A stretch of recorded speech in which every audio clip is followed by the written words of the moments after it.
بسم اللہ الرحمن الرحیم۔ کیا بغیر وضو آیت الکرسی اور درود شریف پڑھنا جائز ہے؟ جاننے کے لیے ویڈیو کو مکمل دیکھیے گا۔ محترم ناظرین، خدا وہ معبود برحق ہے کہ اس کے سوا کوئی عبادت کے لائق نہیں، زندہ ہمیشہ رہنے والا، اسے نہ اونگ آتی ہے نہ نیند۔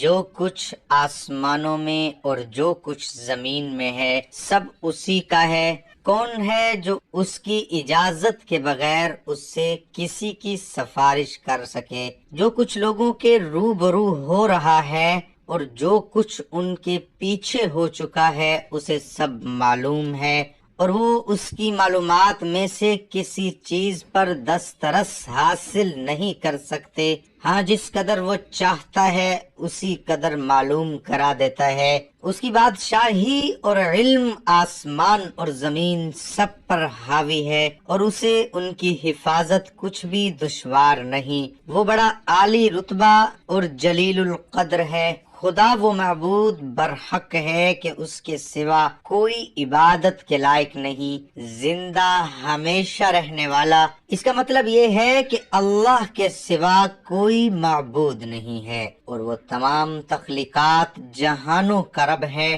اور اس کے سوا عبادت کرنے کے قابل کوئی چیز نہیں ہے۔ اللہ فرماتا ہے، خدا اس گناہ کو نہیں بخشے گا کہ کسی کو اس کا شریک بنایا جائے، اور اس کے سوا اور گناہ جس کو چاہے معاف کر دے، اور جس نے خدا کا شریک مقرر کیا اس نے بڑا بہتان باندھا۔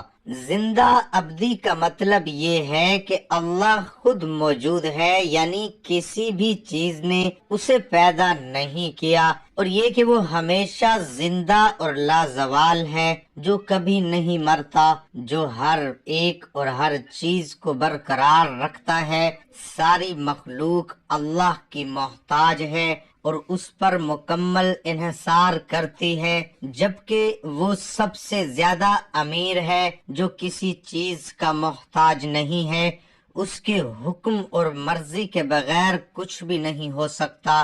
اللہ فرماتا ہے، اور اسی کے نشانات اور تصرفات میں سے ہے کہ آسمان اور زمین اس کے حکم سے قائم ہے۔ اسے نہ اونگ آتی ہے نہ نیند۔ اللہ غنودگی یا نیند کی تمام ریاستوں سے بالا تر ہے۔ اللہ کبھی بھی غفلت بے خبر نہیں ہو سکتا، اور نہ ہی وہ اپنی تخلیق کے حوالے سے غلطی کر سکتا ہے، بلکہ وہ اکیلا ہر شے کا مالک ہے اور ہر ایک کی کمائی سے آگاہ ہے۔ اس کی کامل صفات میں یہ حقیقت بھی ہے کہ وہ کبھی نیند یا اونگ سے متاثر نہیں ہوتا۔ اس کی طاقت بالکل کامل ہے۔ اللہ فرماتا ہے، اور ہم نے آسمانوں اور زمین کو اور جو مخلوقات ان میں ہے سب کو 6 دن میں بنایا، اور ہم کو ذرا تھکان نہ ہوئی۔ جو کچھ آسمانوں میں اور جو کچھ زمین میں ہے سب اسی کا ہے۔ اس سے یہ ظاہر ہوتا ہے کہ ہر ایک اپنے اختیار کے تحت اللہ کا خادم ہے۔ زمین پر یا آسمانوں کی ہر چیز اللہ کی ملکیت ہے، وہ ہمیشہ رہنے والی طاقت ہے۔ اللہ قرآن میں فرماتا ہے، جو کچھ آسمانوں میں ہے اور جو کچھ زمین میں ہے اور جو کچھ ان دونوں کے بیچ میں ہے اور جو کچھ زمین کی مٹی کے نیچے ہے سب اسی کا ہے۔ کون ہے جو اس کی اجازت کے بغیر اس سے کسی کی سفارش کر سکے؟ قیامت کے دن اس کی اجازت کے سوا کوئی بھی اس کی موجودگی میں مداخلت نہیں کر سکتا۔ کافر یہ سوچتے تھے کہ ان کے بتوں سے ان کی طرف سے شفاعت ہوگی، اسی لیے اللہ نے وضاحت کی ہے کہ اس کی عدالت میں کوئی شفاعت کام نہیں کرے گی سوائے اس کے کہ وہ اجازت دے۔ قرآن میں اللہ فرماتا ہے، جو کچھ ان کے آگے ہو چکا ہے اور پیچھے ہوگا اور سب سے واقف ہے، وہ سب سے واقف ہے، اور وہ اس کے پاس کسی کی سفارش نہیں کر سکتے مگر اس شخص کی جس سے خدا خوش ہو اور وہ اس کی ہیبت سے ڈرتے رہیں، جبکہ کچھ کے سوا سے مراد پیغمبر علیہ السلام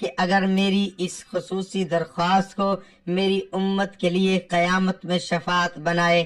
جو کچھ لوگوں کے روبرو ہو رہا ہے اور جو کچھ ان کے پیچھے ہو چکا ہے اسے سب معلوم ہے۔ اس سے مراد تمام مخلوقات کے بارے میں اس کا کامل علم ہے، ماضی، حال اور مستقبل سمیت یہ اللہ کے علم کا ثبوت ہے جو تمام جہانوں کو گھیرے ہوئے ہے۔ اللہ قرآن میں فرماتا ہے، جو کچھ ان کے آگے ہے اور کچھ ان کے پیچھے ہے وہ اس کو جانتا ہے، اور وہ اپنے علم سے خدا کے علم پر احاطہ نہیں کر سکتے۔ درود پاک کی اہمیت اور قرآن مجید میں اس کا حکم، نبی کریم صلی اللہ علیہ وآلہ وسلم پر درود پاک پڑھنے کا حکم قرآن کریم میں دیا گیا ہے۔ سورۃ احزاب میں اللہ تعالیٰ نے صلاۃ کی نسبت اولاً اپنی طرف فرمائی ہے، اس کے بعد اپنی نورانی مخلوق فرشتوں کی طرف، پھر اہل ایمان کو حکم فرمایا کہ اے مومنو تم بھی درود بھیجو۔ چنانچہ ارشاد باری تعالیٰ ہے، ان اللہ و ملائکتہ یصلون علی النبی یا ایہا الذین آمنوا صلوا علیہ وسلموا تسلیما۔ ترجمہ، بے شک اللہ تعالیٰ اور اس کے فرشتے رحمت بھیجتے ہیں ان پیغمبر پر، اے ایمان والو تم بھی آپ پر رحمت بھیجا کرو اور خوب سلام بھیجا کرو۔ بیان القرآن، کیا بغیر وضو آیت الکرسی کو پڑھا جا سکتا ہے یا نہیں؟ یعنی کہ بغیر وضو آیت الکرسی کی تلاوت کر سکتے ہیں؟ اصل میں آیت الکرسی جو ہے یہ قرآن مجید کی ایک آیت ہے اور اس کے پڑھنے کی بہت زیادہ فضیلت ہے، بہت زیادہ فوائد ہیں۔ ان کے ذہن میں سوال اس لیے آ رہا ہوگا کہ یہ قرآن مجید کی ایک آیت ہے تو کیا بغیر وضو ہم اس کی تلاوت کر سکتے ہیں یا نہیں؟ یاد رکھیے گا، قرآن مجید کی تلاوت کرنے کے لیے وضو کا ہونا شرط نہیں ہے۔ یہ کافی لوگ نہیں جانتے، قرآن مجید کی تلاوت کے لیے وضو کا ہونا شرط نہیں ہے۔ قرآن مجید کو چھونے کے لیے، اسے ہاتھ لگانے کے لیے، ٹچ کرنے کے لیے، اسے پکڑنے کے لیے وضو کا ہونا شرط ہے۔ اگر کوئی شخص بغیر وضو کے ہے، آیت الکرسی اسے یاد ہے، وہ آیت الکرسی کی تلاوت کرنا چاہ رہا ہے، یا پھر اسی طرح قرآن مجید کا کوئی حصہ اسے یاد ہے، کوئی سورت تلاوت کرتا ہے، تو بغیر وضو بھی قرآن مجید کی تلاوت کرنا جائز ہے۔ لیکن افضل اور بہتر یہ ہے کہ باوضو ہو کر قرآن مجید کی تلاوت کی جائے، لیکن قرآن مجید کو چھونے کے لیے، اسے ٹچ کرنے کے لیے وضو کا ہونا یہ شرط ہے۔ اسی طرح بعض لوگ یہ بھی سوال کرتے ہیں کہ کیا ہم بغیر وضو کے درود پاک پڑھ سکتے ہیں؟ کیا بغیر وضو درود پاک پڑھنا جائز ہے یا وضو کا ہونا شرط ہے؟